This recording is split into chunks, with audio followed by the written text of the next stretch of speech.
Now for a look at the stories making headlines around the world, and we start with the aftermath of Washington's decision to recognize Jerusalem as Israel's capital. Protests against President Trump's move have been going on for a few days now and are even spreading to other countries outside of that region. For a closer look, let's turn to our Ro Aram.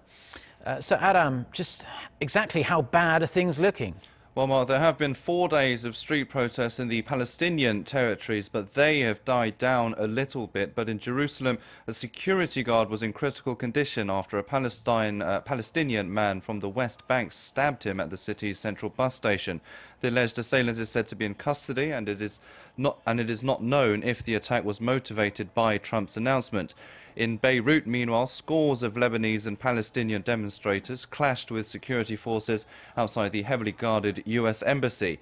Arab foreign ministers meeting in Cairo, where protests are also taking place, have demanded that the United States rescind its decision. Palestine supporters in the Indonesian capital, Jakarta, also took to the streets to demonstrate. Meanwhile, Turkish President Tayyip Erdogan on Sunday called Israel an invader state. Israeli Prime Minister Benjamin Netanyahu, who spoke at a news conference in Paris alongside his French counterpart Emmanuel Macron, fired back. He said he was not going to receive lectures about morality from a leader who bombs Kurdish villages in his native Turkey.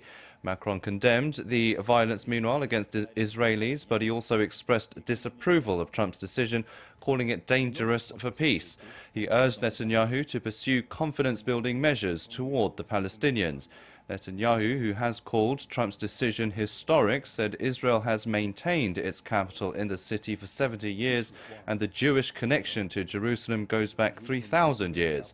Trump's decision last week reversed decades of U.S. neutrality on the status of Jerusalem, a site holy to Judaism, Islam and Christianity.